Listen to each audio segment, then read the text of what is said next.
નમસ્કાર, નિર્માણ ન્યૂઝમાં આપનું સ્વાગત છે। આપની સાથે હું છું શિવાની। સમાચારોની શરૂઆત કરી હેડલાઇન્સથી।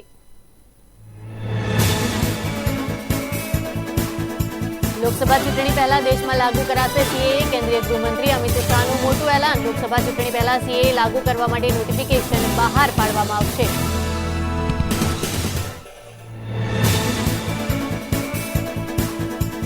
કરોડો નોકરિયાતો માટે ગુડ ન્યૂઝ। ખાતામાં વધશે રૂપિયા। ઈપીએફઓએ કર્યું મોટું એલાન। ઈપીએફઓએ પીએફ એકાઉન્ટ ઉપર 8.25% વ્યાજદર જાહેર કર્યો। આ વ્યાજદર છેલ્લા 3 વર્ષમાં સૌથી વધુ। આજે સંસદ સત્રના અંતિમ દિવસે રામ મંદિર ઉપર બંને ગૃહોમાં આભાર પ્રસ્તાવ રજૂ કરવામાં આવ્યો, જેની થીમ એક ભારત શ્રેષ્ઠ ભારત રાખવામાં આવી છે। રામ મંદિર ઉપર જે પ્રસ્તાવ લાવવામાં આવશે તેમાં પીએમને મંદિર નિર્માણ માટે અભિનંદન આપવામાં આવશે। સમાચાર વિગતવાર જોઈએ તો કરણી સેના દ્વારા આગામી 11 ફેબ્રુઆરીના રોજ ક્ષત્રિય ક્રાંતિ મહાસંમેલનનું આયોજન કરવામાં આવ્યું છે। આ મહાસંમેલન આણંદમાં યોજાશે, જેમાં ક્ષત્રિય સમાજને આગામી લોકસભાની ચૂંટણીમાં ટિકિટ આપવામાં આવે, જેમાં સાબરકાંઠા, બનાસકાંઠા, આણંદ, મધ્ય ગુજરાત, સૌરાષ્ટ્રમાં જ્યાં ક્ષત્રિયોની સંખ્યા વધારે છે ત્યાં 8 થી 10 ટિકિટ મળે તેવી માંગણી કરવામાં આવશે। તેમજ બીજી તરફ સુખદેવસિંહ ગોગામીડીના દોષિતોને ફાંસી અથવા તો એન્કાઉન્ટર રાજસ્થાન સરકાર કરે તેવી પણ માંગણી કરવામાં આવશે। સાથે જ રામ મંદિરના ટ્રસ્ટમાં ક્ષત્રિય સમાજના વ્યક્તિને સ્થાન આપવાની માંગણી સાથે સંમેલનનું આયોજન કરવામાં આવ્યું છે। એમાં જે પહેલી અમારી માંગ છે, આગામી લોકસભા ચૂંટણીના ક્ષત્રિય સમાજને 8 થી 10 ટિકિટો ફાળવવામાં આવે, તેમજ અમર શહીદ સુખદેવસિંહ ગોગામીડીજીના હત્યાના તમામ દોષીઓને એન્કાઉન્ટર અથવા ફાંસી આપવામાં આવે, તે પણ 25 માર્ચ કાં તો લોકસભા ચૂંટણી પહેલા। સાથે સાથે શીખ ધર્મની જેમ ક્ષત્રિયોને પણ શસ્ત્ર રાખવાની પરવાનગી આપવામાં આવે અને અયોધ્યા ભગવાન શ્રી રામજી મંદિર ટ્રસ્ટમાં એક પણ ક્ષત્રિયને સ્થાન અપાયું નથી। આ ઉપેક્ષાથી સમાજ વ્યથિત છે, આક્રોશિત છે। ભારત વર્ષના તમામ ક્ષત્રિયોની વેદનાને ધ્યાને લઈ ક્ષત્રિયોને પણ અયોધ્યા રામ મંદિર ટ્રસ્ટમાં સ્થાન આપી ગૌરવાન્વિત કરવામાં આવે। આ 4 સૂત્રી માંગોને લઈ અમે મેદાને ઉતર્યા છીએ। પરિભાષામાં આવે એટલે ઉત્તર ગુજરાતમાં મારા ઠાકોરભાઈ છે એમને આપો, મધ્ય ગુજરાતમાં મારા બક્ષીપંજના જે ભાઈઓ છે એમને આપો। સંખ્યા છે ત્યાં જ માંગુ છું, બાકી નથી માંગતો। અને જ્યાં સૌરાષ્ટ્ર છે ત્યાં મારા ગરાસદાર છે, કાઠી છે, કારડિયા છે, એમને આપો। એટલે જ્યાં જેનું સંખ્યા વધારે હોય ત્યાં એમને ટિકિટની ફાળવણી કરવામાં આવે, એ માંગ સાથે અમે આ આયોજનમાં ઉતરી ગયા છીએ।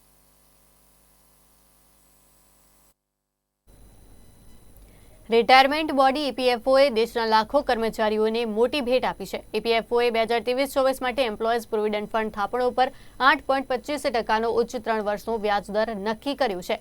માર્ચ 2023માં કર્મચારી ભવિષ્ય નિધિ સંગઠને 2022-23 માટે ઈપીએફ ઉપર વ્યાજદર 2021-22માં 8.10%થી વધારીને 8.15% કર્યું હતું। માર્ચ 2022માં ઈપીએફઓએ 2021-22 માટે ઈપીએફ ઉપર વ્યાજ ઘટાડીને તેના 6 કરોડથી વધુ ગ્રાહકો માટે 8.1%ના 4 દાયકાના નીચા સ્તરે રાખ્યું હતું, જે 2020-21માં 8.5% હતું। 1977-78 પછી આ સૌથી નીચો દર હતો, જ્યાં ઈપીએફ વ્યાજદર 8% હતો।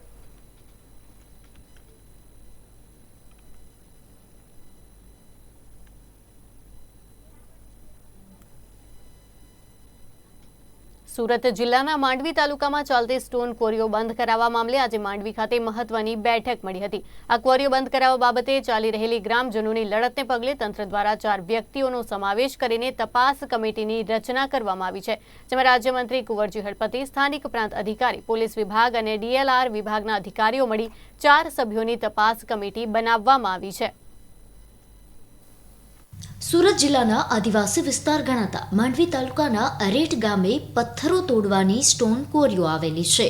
આ પથ્થરો તોડવા માટે થતા બ્લાસ્ટિકને લઈને ગામના ઘરો તેમજ ખેતીવાડી સહિતને ઘણું નુકસાન થતા ગ્રામજનોએ આ સ્ટોન ક્વોરી બંધ કરાવવા માટે લડત ઉપાડી છે। ગત દિવસોમાં ગ્રામજનોએ આપેલ બંધના એલાન બાદ હવે તંત્ર સફાળું જાગ્યું છે અને માંડવી મામલતદાર કચેરી ખાતે ગ્રામજનો તેમજ વહીવટી તંત્રના અધિકારીઓની બેઠક મળી। આ બેઠક સ્થાનિક ધારાસભ્ય અને રાજ્ય સરકારના મંત્રીની અધ્યક્ષતામાં મળી હતી। બેઠકમાં ગ્રામજનોની તમામ માંગો ઉપર ચર્ચા કરવામાં આવી હતી। આજ રોજ અરેઠ ગામનો મોટામાં મોટો પ્રશ્ન હતો સ્ટોન ક્વોરીનો.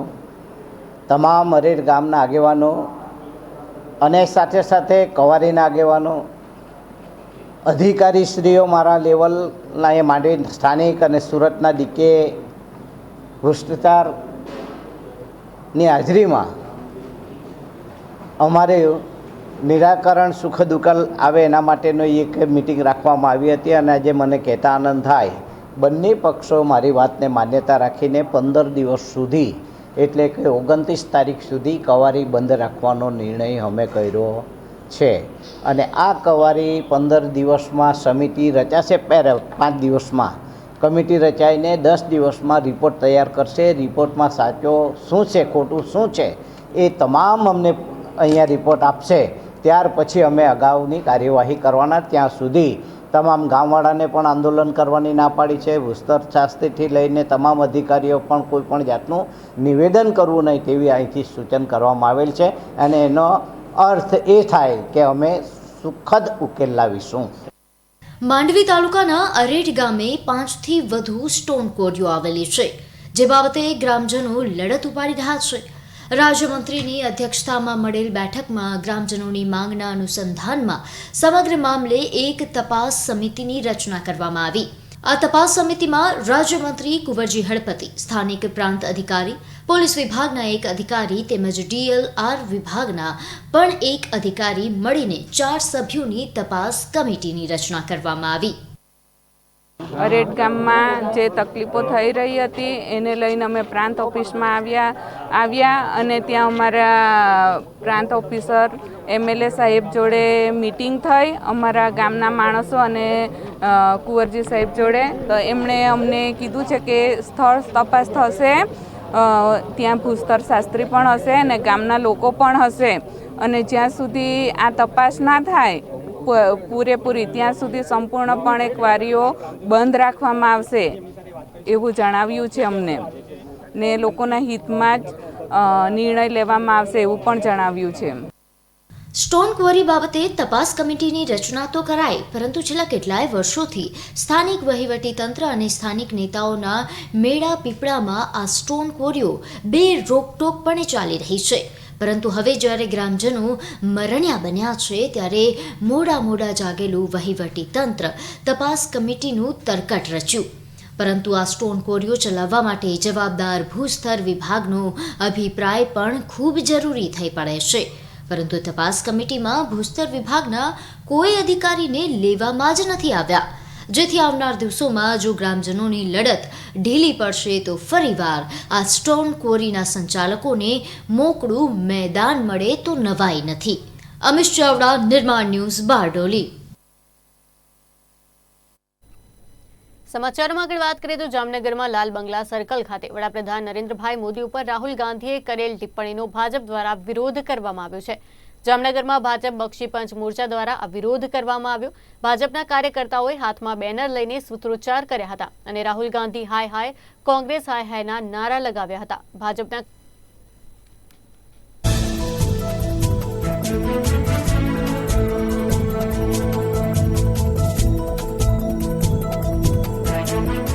વૈશ્વિક નેતા અને દેશના યશસ્વી વડાપ્રધાન માનનીય શ્રી નરેન્દ્રભાઈ મોદી વિરુદ્ધમાં છત્તીસગઢના રાયગઢ ગામની અંદર કોંગ્રેસનો યુવરાજ રાહુલ ગાંધી દ્વારા જે એમના વિરુદ્ધ ટિપ્પણી કરવામાં આવેલ કે વડાપ્રધાન શ્રી OBC સમાજમાંથી નથી, એ ટિપ્પણીને વખોડી કાઢવા માટે ગુજરાત પ્રદેશ ભારતીય જનતા પાર્ટી બક્ષીપંચ મોરચા દ્વારા આજરોજ એમના પુતળા દહનનો અને એનો વિરુદ્ધ સૂત્રોચ્ચારોનો કાર્યક્રમ જામનગર મહાનગર બક્ષીપંચ મોરચાને આપેલો. એ કાર્યક્રમ લાલ બંગલા ચોકમાં અમે લોકોએ કરેલો અને સખત શબ્દોમાં અમે એમની ટિપ્પણીને વખોડી કાઢી હતી. ગઈકાલે જામનગર ભાજપ બક્ષીપંચ મોરચાએ કોંગ્રેસ અગ્રણી રાહુલ ગાંધીના પુતળા દહન મુદ્દે જામનગર શહેર કોંગ્રેસ દ્વારા જિલ્લા પોલીસ વડાને રજૂઆત કરવામાં આવી છે. આ તકે શહેર કોંગ્રેસ પ્રમુખ દિગુભા જાડેજાએ જણાવ્યું હતું કે પોલીસે માત્ર દેખાવો કરી રહેલા ભાજપ કાર્યકર્તાઓને ડિટેન કરીને છોડી દીધા છે. એકને ખોડ અને બીજાને ગોળ જેવી નીતિ અપનાવવામાં આવી છે. કોંગ્રેસ જ્યારે પુતળા દહન કરે ત્યારે 188ની કલમ લગાવવામાં આવે છે. ભાજપના કાર્યકરોએ પુતળા દહન કર્યું તો 188ની કલમ કેમ ન લગાવી? જામનગર જિલ્લા પોલીસ વડા દ્વારા તપાસ કરી નિયમો અનુસાર કાર્યવાહી કરવામાં આવે તેવી માંગ કરવામાં આવી છે. ત્યારે વિપક્ષી નેતા ધવલ નંદા સહિત કોંગી કોર્પોરેટરો કાર્યકરો પણ ઉપસ્થિત રહ્યા હતા.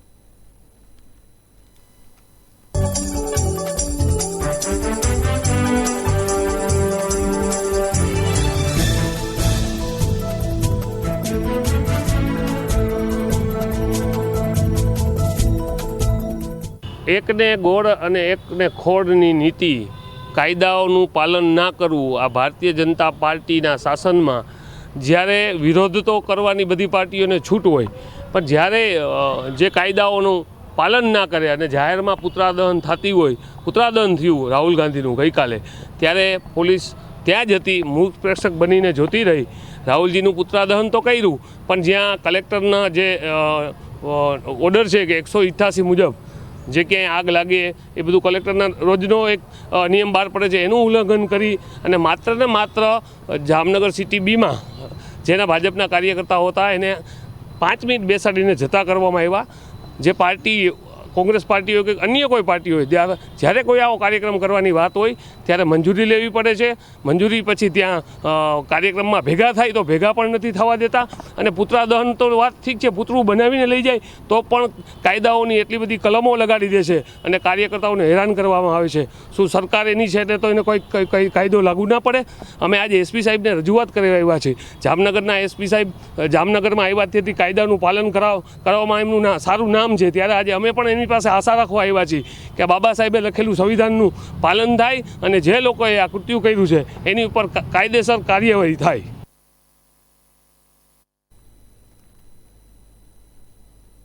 National institute of mass communication and journalism દ્વારા દીક્ષાંત સમારોહનું આયોજન કરવામાં આવ્યું હતું. એએમએ ખાતે દીક્ષાંત સમારોહનું ભવ્ય આયોજન કરવામાં આવ્યું હતું, જેમાં સ્નાતકની 13 અને 14ની બેચનો દીક્ષાંત સમારોહ યોજાયો હતો. આ દીક્ષાંત સમારોહમાં ગુજરાત યુનિવર્સિટીના વાઇસ ચાન્સેલર નિર્જા ગુપ્તા અને એસ્ટ્રલ પાઇપ્સના સીઈઓ અને એમડી સંદીપ એન્જિનિયર ખાસ ઉપસ્થિત રહ્યા હતા અને વિદ્યાર્થીઓને ડિગ્રી આપીને તેમને સન્માનિત કર્યા હતા.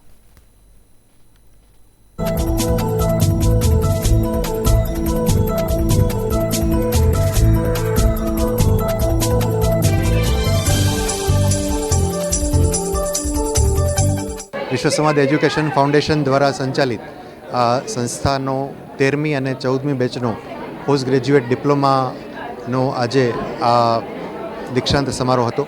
ગુજરાત યુનિવર્સિટીના કુલગુરુ ડૉક્ટર નિર્જાબેન ગુપ્તા અને એસ્ટ્રલ પાઇપ્સના એમડી શ્રી સંદીપ એન્જિનિયર અમારા મુખ્ય મહેમાન હતા. એ બંનેના હસ્તે અમે વિદ્યાર્થીઓને ડિપ્લોમા એનાયત કર્યા. 41 વિદ્યાર્થીઓને અમે ડિપ્લોમા એનાયત કર્યા છે અને 8 તેજસ્વી વિદ્યાર્થીઓને ગોલ્ડ મેડલ પણ એનાયત કરવામાં આવે છે.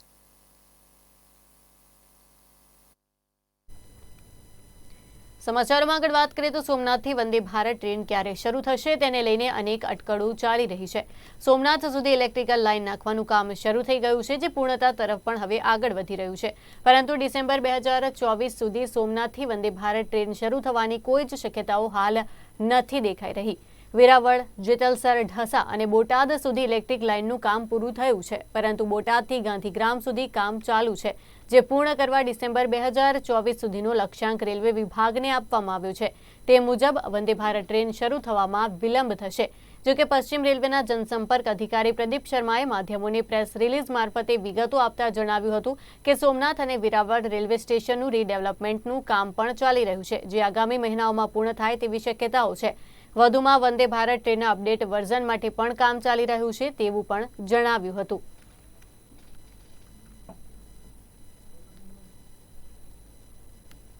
રાજ્યો સહિત દેશભરમાં અકસ્માતની ઘટનાઓમાં સતત વધારો થઈ રહ્યો છે. વાહનોની સંખ્યા જેમ જેમ વધતી જાય છે તેમ તેમ અકસ્માતની ઘટનાઓમાં પણ વધારો થઈ રહ્યો છે. ત્યારે કચ્છના મુન્દ્રાના વડાલા પાસે 2 કાર વચ્ચે અકસ્માત સર્જાયો હતો. ગત રાત્રિના વડાલા મુન્દ્રા રોડ ઉપર સર્જાયેલા અકસ્માતમાં બંને કારને ભારે નુકસાન પહોંચ્યું હતું, તો 2 વ્યક્તિઓના કરુણ મોત પણ થયા હતા.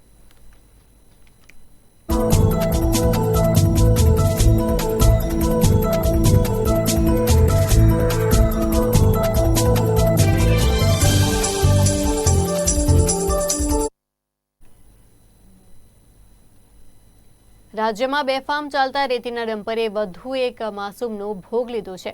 કડી દેત્રોજ રોડ ઉપર રેતી ભરેલા ડમ્પરે બાઇક ચાલકને ટક્કર મારતા બાઇક ચાલકનું ઘટના સ્થળે જ મોત નીપજ્યું હતું.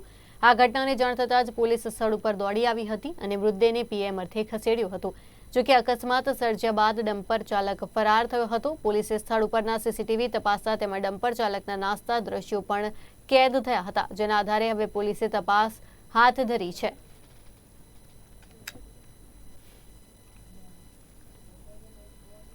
આણંદ ભારતીય જનતા પાર્ટી બક્ષીપંચ મોરચા દ્વારા રાહુલ ગાંધી ભારત દેશના વડાપ્રધાન નરેન્દ્રભાઈ મોદી ઉપર આપેલ નિવેદનનો વિરોધ કરાયો હતો. ટાઉન હોલ પાસે ભાજપના કાર્યકરો, બક્ષીપંચ મોરચાના કાર્યકરો, શહેર પ્રમુખ મયુર પટેલ, ધારાસભ્ય યોગેશ પટેલ, ભારતીય જનતા પાર્ટીના પ્રમુખ રાજેશ પટેલ સહિત તમામ ભારતીય જનતા પાર્ટીના કાર્યકરો દ્વારા શરમ કરોના નારા સાથે રાહુલ ગાંધી માફી માંગેના સૂત્રોચ્ચાર કરવામાં આવ્યા હતા. સાથે જ રાહુલ ગાંધીના પુતળાનું દહન કરી તમામની ઉપસ્થિતિમાં કરવામાં આવ્યું હતું.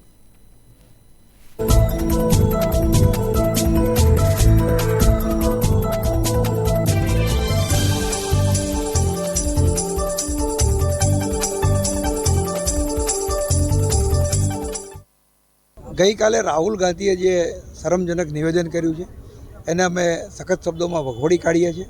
રાહુલ ગાંધીએ ભૂલી જાય છે કે એમના દાદાનો આ પરિવારવાદ અને એમને જે મળેલી સત્તા એની સાથે ક્યારેય પરિપક્વતા ના આવે. વારંવાર આવા બાલિશ નિવેદનો કરી અને દેશના નેતા, જેને આજે સમગ્ર વિશ્વ નેતા માને છે એવા નરેન્દ્રભાઈનું આજે, અને નરેન્દ્રભાઈ એકલાનું જ કેમ, સમગ્ર ઓબીસી સમાજનું અપમાન કર્યું છે, ત્યારે એમને એ વાતનો અમે સખત વિરોધ કરીએ છીએ. અને અમને તો પ્રશ્ન થાય છે કે એમના 50-52 વર્ષની જિંદગી પાણીમાં ગઈ. આ ઉંમરે તો માણસ પરિપક્વ થઈ ગયો હોય, એમને વડાપ્રધાન બનવાના સપના જુએ, પણ ભારત જોડો યાત્રા કરવા નીકળ્યા છે કે ભારત તોડવા નીકળ્યા છે ખબર પડતી નથી. આજે નરેન્દ્રભાઈ વિકસિત ભારત સંકલ્પ યાત્રામાં એક આલેખ કરેલી કે અમારા મતે, એટલે કે મોદીજીના મતે દેશમાં હવે 4 જ જ્ઞાતિ રહી છે: ગરીબ, કિસાન, યુવાન અને મહિલા. આ વાતને સમગ્ર દેશે ઉપાડી લીધી અને 22મી જાન્યુઆરીએ રામ મંદિરમાં આપણે ગામે ગામ આ વાત ઉજાગર થતી જોઈ સમગ્ર સમાજ સમરસ થઈ અને આ વાતને વધાવી સમગ્ર સમાજ વિકસિત ભારત સંકલ્પ યાત્રામાં જોડાઈ ગયો છે. એ વાતથી અમને ફાર પડી છે અને એક વખતની 400 સીટની કોંગ્રેસ આજે 40 સીટ પર સિમટી ગઈ. અને એમના જ એક સાથી પક્ષ મમતા બેનર્જી એમ કહ્યું કે 40ની પાર જાય તો પણ ઘણું છે. તો એ વાતનું લેશન કરવાને બદલે આવી ઊંધી છતી વાતો કરીને પ્રજાને ગેરમાર્ગે દોરવા પ્રયત્ન કરી રહ્યા છે. આજે અમે ભારતીય જનતા પાર્ટીના કાર્યકરોએ જે સમગ્ર ભારતમાં ઓબીસી સમાજનું કોંગ્રેસના મૂર્ખ નેતા રાહુલ ગાંધીએ જે અપમાન કર્યું છે એના માટે અમારો સખત વિરોધ છે. શા માટે ઓબીસી સમાજનો વિરોધ કોંગ્રેસ કરી રહી છે? અમે તો જાણીએ છીએ કે નહેરુ કાળથી જવાહરલાલ નહેરુ પણ ઓબીસી સમાજના વિરોધી હતા. એમણે ત્યારે પણ કહ્યું હતું કે ઓબીસી સમાજ માટે અનામત ન હોવી જોઈએ. જે સમાજમાં पिछड़ा વર્ગના છે, જે લોકોને જરૂરિયાત છે, એને આ દેશનું બંધારણ જ્યારે સપોર્ટ કરતું હોય તો એમાં મોદી સાહેબની વાત જ ક્યાં આવે છે? મોદી સાહેબને તો કશાની જરૂર નથી ભાઈ, કોઈ જ્ઞાતિની જરૂર નથી. મોદી સાહેબે તો આખા વિશ્વમાં ફક્ત 4 જ્ઞાતો જ બતાવી છે કે મારો કિસાન, મારી મહિલા, મારો યુવાન અને મારો ગરીબ. આ 4 જ સમાજ ભારતમાં છે. તો શા માટે ઓબીસી સમાજનો રાહુલ ગાંધી વિરોધ કરી રહ્યા છે? અમે સખત શબ્દોમાં વખોડીએ છીએ અને રાહુલ ગાંધી આ નિવેદન બાબત ઓબીસી સમાજનો માફી માગવી જોઈએ, જાહેરમાં માગવી જોઈએ એવી અમારી માગણી છે. કરીએ તો સુરેન્દ્રનગર ખાતે ઇંગ્લેન્ડની પ્રાઇમરી સ્કૂલના પ્રતિનિધિ મંડળે ચોટીલા વિદ્યાલયની મુલાકાત લીધી હતી. ઇંગ્લેન્ડમાં ભારતના ગૌરવ સમાન બ્રિટિશ એમ્પાયર મેડલ ધારક એકમાત્ર એશિયન લેડી મિસિસ વીણા સોનીએ ચોટીલામાં આવેલ સ્વર્ગસ્થ દરબાર Shri Dada Khachar Nana Khachar education and charitable trust સંચાલિત સ્કૂલ અને વિદ્યાલયની ઇંગ્લેન્ડ સ્કૂલના પ્રતિનિધિ મંડળે મુલાકાત લીધી હતી.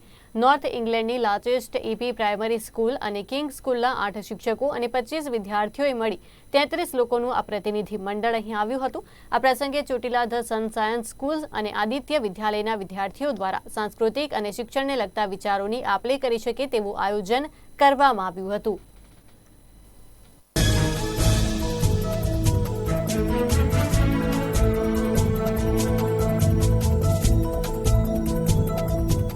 हम लोग यहाँ पर आए हुए हैं. हमारे साथ 34 लोग आए हुए हैं जिया यूके से. ये 2 अलग अलग स्कूल से है और 24 है बच्चे और दूसरे हैं टीचर्स। हमारी एम है कि हम चाहते हैं कि ये बच्चे हैं ना, ये हमारे कल्चर, हमारी कम्युनिटीज़, हमारे रहने का ढंग सब कुछ सीखें। तो हम लोग यहाँ पर चोचला आए हुए वेरी लकी, हम ऑनर्ड है कि उन लोगों ने बुलाया हमें कि हम इनका फंक्शन पर आ रहे हो, और हम इतने लुक फॉरवर्ड कर रहे हैं कि इनके डांसेस, इनके सिंगिंग, इनका म्यूज़िक, जो हमारा कल्चर है ना वो दुनिया के हर कॉर्नर पर पहुंचा हुआ है। लेकिन हम ऐसे ना कि भी जो मीडिया बाहर है वो ऐसे दिखाती ही नहीं है ये कि हर जगह, हर आप जहाँ मर्जी जाओ ना हमारा कल्चर वहाँ पर है। लेकिन हम चाहते हैं कि बच्चों को यहाँ लेके आके उनको सिखाना, उनको दिखाना, फिर वो लोग वापस जाके हम अपने पेरेंट्स को, अपने ग्रैंड पेरेंट्स को, सब दुनिया को बताएं कि हमारा देश कितना महान है, हम लोग कितना आगे बढ़ गए हैं। દર વર્ષની જેમ આ વર્ષે પણ આપણે ઇંગ્લેન્ડની સ્કૂલ કલ્ચર એક્સચેન્જ પ્રોગ્રામ માટે આપણે બોલાવીએ છીએ, એવી જ રીતે આ વર્ષે પણ આવી છે। અત્યાર સુધી આપણે 5-7 સ્કૂલ્સને હોસ્ટ કરી છે। આ વર્ષે પણ 2 સ્કૂલ્સ આવી છે, એમાંથી લેન્ચેસ્ટર સ્કૂલ છે એ વારંવાર આવે છે અને એ આપણું કલ્ચર શીખે છે। આપણા સ્ટુડન્ટ્સ પણ એ લોકોનું કલ્ચર શીખે છે અને આપણા સ્ટુડન્ટ્સને ફ્યુચરમાં ગમે ત્યારે ફર્ધર સ્ટડીઝ માટે ઇંગ્લેન્ડ જવું હોય તો એ બહુ ઇઝી રહેશે। સનશાઇન સ્કૂલના સ્ટુડન્ટ્સ માટે તો એ લોકો બહુ ફેમિલિયર થઈ ગયા છે અને પ્લસ એક્સપોઝર મળે છે એ લોકોને, અને ત્યાંના સ્ટુડન્ટ્સને આપણું કલ્ચર શીખીને પણ બહુ મજા આવે છે અને એ લોકોને આપણું કલ્ચર ત્યાં છે જ ને, એટલે બહુ જ સારું લાગે છે અને આપણું સ્ટડીઝ પણ એ લોકોને બહુ સારું લાગે છે। અત્યારે અહીંયા આવીને એ લોકો આપણું ફંક્શન્સ જોશે અને પ્રોગ્રામ્સ જોશે। રાજકોટ મહાનગરપાલિકાનું વર્ષ 2024-25 રૂપિયા 2,843.52 કરોડના બજેટને સ્ટેન્ડિંગ કમિટી દ્વારા મંજૂરીની મહોર મારવામાં આવી છે। મ્યુનિસિપલ કમિશનરે રજૂ કરેલા રૂપિયા 2,817.81 કરોડના બજેટમાં રાજકોટવાસીઓ ઉપર રૂપિયા 17.77 કરોડનો કરબોજ લાદવામાં આવ્યો હતો, જે ઊંડાણપૂર્વકના અભ્યાસ બાદ સ્ટેન્ડિંગ કમિટી દ્વારા નામંજૂર કરી દેવામાં આવ્યો છે। આ ઉપરાંત બજેટના કદમાં 25.71 કરોડનો મત વધારો કરવામાં આવ્યો છે।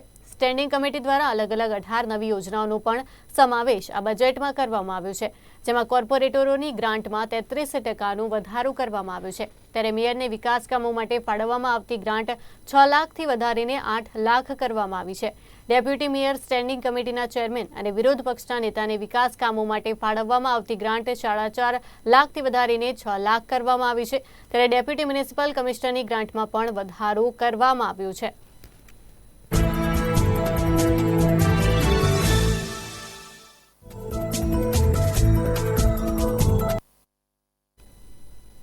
કિરીટ પટેલ, અમિત ચાવડા, ગેનીબેન ઠાકોર દ્વારા કરવામાં આવેલા આક્ષેપોના પ્રત્યુત્તર આપતા કેબિનેટ મંત્રી ઋષિકેશ પટેલે જણાવ્યું હતું કે 13મા નાણાં પંચ જે આયામો નક્કી કર્યા હતા તે પ્રમાણે રાજ્યનું કુલ દેવું 27.10% સુધી મર્યાદિત રાખવાનું હોય છે, જે 15.34% છે। ફિસ્કલ ડેફિસિટ 3%માં જે રાખવાનું છે તે 1.72% છે। દેવું કરીએ છીએ તે મૂડી ખર્ચમાં કરીએ છીએ અને મૂડી ખર્ચ કરવાથી રાજ્ય મજબૂત થાય। તે સિવાય તેમણે જણાવ્યું હતું કે નલ સે જલ લાગુ કરવામાં ગુજરાત સર્વપ્રથમ છે અને રાજ્યમાં 95% જગ્યાએ આ વ્યવસ્થા પૂરી પાડવામાં આવી છે। જ્યાં સરફેસ આધારિત આપણે પાણી પહોંચાડી નથી શકતા ત્યાં વર્ટિકલ વ્યવસ્થા ઊભી કરી છે। તો ખેડૂતોને 8 કલાક વીજળી આપવા અંગે કેબિનેટ મંત્રીએ જણાવ્યું હતું કે 8 કલાકની સતત ક્વોલિટીવાળી વીજળી આપવામાં આવી રહી છે। કોઈ જગ્યાએથી ફરિયાદ નથી આવી। સરકાર 2024ના ડિસેમ્બર સુધી દિવસે વીજળી પહોંચાડવા માટે નિર્ધારિત છે। ગ્રુપની અંદર જે વાત કરી 13મા નાણાં પંચની ભલામણ અને રાજવિત્તીય જે શિસ્તનું પાલન એ બાબતમાં એમને જે પ્રકારની આયામો નક્કી કર્યા હતા, રાજ્ય સરકારે પોતે જાતે 2005માં આકરા રાજવિત્તીય માપદંડોને એમના આમેજ કર્યા, જેમ કે રાજ્યનું કુલ દેવું, એકંદર ઘરગથ્થુ ઉત્પાદનના 27.10%ની મર્યાદામાં રાખવાનું નક્કી કર્યું। અત્યારે હાલમાં 15.34% છે। રાજવિત્તીય ખાત ફિસ્કલ ડેફિસિટ રાજ્યના એકંદર ઘરગથ્થુ ઉત્પાદનના 3%ની મર્યાદામાં રાખવાનું છે, એ 1.72% છે। એટલે રાજકીય અને જે આર્થિક શિસ્ત પાલન જે ગુજરાતે કર્યું એ અદ્ભુત છે. અને 2001થી અત્યાર સુધીમાં જે પણ કોઈ દેવાની કેપિટલ તેમજ વ્યાજ ચૂકવવામાં એક દિવસ પણ આપણે મોડા નથી પડ્યા. અને આ તમામ ખર્ચો આપણે જે દેવું કરીએ છીએ એ મૂડી ખર્ચમાં કરીએ છીએ. અને જ્યારે મૂડી ખર્ચમાં કરતા હોઈએ, સંસાધનોમાં કરતા હોઈએ, એટલે સ્વાભાવિક રાજ્ય મજબૂત થાય. અને રાજ્ય મજબૂત થાય તો રેવન્યુ અને રોજગારી આ બંને વધે. એટલે સ્વાભાવિક રેવન્યુ વધતા આપણને ખૂબ મોટો ફાયદો આગામી વર્ષમાં થતો હોય છે. ગુજરાત લાગુ કરવાનો માટેનું આ પ્રથમ રાજ્ય હતું. દરેક મહિલાને ઘર આંગણે એના ઘર આગળ જ પાણી મળી રહે અને નળથી મળી રહે એ પ્રકારની સંકલ્પના અને એ પ્રકારની વ્યવસ્થા આદરણીય નરેન્દ્રભાઈ મોદી સાહેબ જ્યારે મુખ્યમંત્રી હતા ત્યારથી જ ચાલુ કરી હતી. દેશમાં પણ લાગુ થઈ છે. રાજ્યમાં મોટાભાગની 95% જગ્યાએ આપણે આ વ્યવસ્થા પૂરી કરી છે. જૂથ યોજનાઓ દ્વારા નલ સે જલને ખૂબ વેગ આપ્યો છે. પરંતુ જ્યાં આગળ સરફેસ આધારિત વોટર આપણે પહોંચાડી શકતા નથી ત્યાં વર્ટિકલ સોર્સિસ દ્વારા આ વ્યવસ્થાઓ ઊભી કરી છે. હજુ પણ રાજ્ય સરકારનો પ્રયત્ન છે કે તમામ ગામડાઓને બને ત્યાં સુધી સરફેસ વોટર આધારિત આપણે એને આવરી લઈએ, જેથી કરી ભૂગર્ભ જળ ઉનાળાના સમયમાં કદાચ ઊંડા જાય તો ત્યાં તકલીફ ના પડે. એટલે રાજ્ય સરકાર પોતાના પાણીનો મહત્તમ ઉપયોગ કરી પોતાના ડેમ અને જે પાઇપલાઇનો દ્વારા પાણી પહોંચાડવાનો જે વિષય છે એ ખૂબ મોટા સ્કેલ ઉપર ગુજરાતમાં પહોંચી ચૂક્યો છે. નવા ચેકડેમ બને, મોટા ચેકડેમ બને અને એમાં પણ ગત વર્ષના બજેટમાં 500 કરોડ જેવી જોગવાઈ કરી હતી. એના કામ પણ ચાલુ થયા છે. અને ખાસ કરી આદિજાતિ વિસ્તારો જ્યાં છે ત્યાં આગળ ડુંગરાળમાં જે આદિવાસીઓ વસતા હોય એ લોકો માટે પણ આ ચેકડેમ એ આશીર્વાદ સ્વરૂપ થવાના છે. ત્યાંથી પીવાના પાણીની વ્યવસ્થા, ખેતરોને પાવાના પાણીની વ્યવસ્થા આ ચેકડેમો દ્વારા થવાની છે. એ કેવળ નદીઓ ઉપર નહીં પરંતુ પર્વતો ઉપર પણ પાણીના જ્યાં સ્ત્રોતો વધુ પ્રમાણમાં હોય અને એ પાણી વહી અને નદીઓમાંથી દરિયામાં જતું હોય એવી જગ્યાએ પણ ચેકડેમો બાંધવાનું કામ આપણે ચાલુ. સમાચારોમાં હાલ બસ આટલું જ. વધુ સમાચારો માટે આપ જોતા રહો નિર્માણ ન્યૂઝ. નમસ્કાર.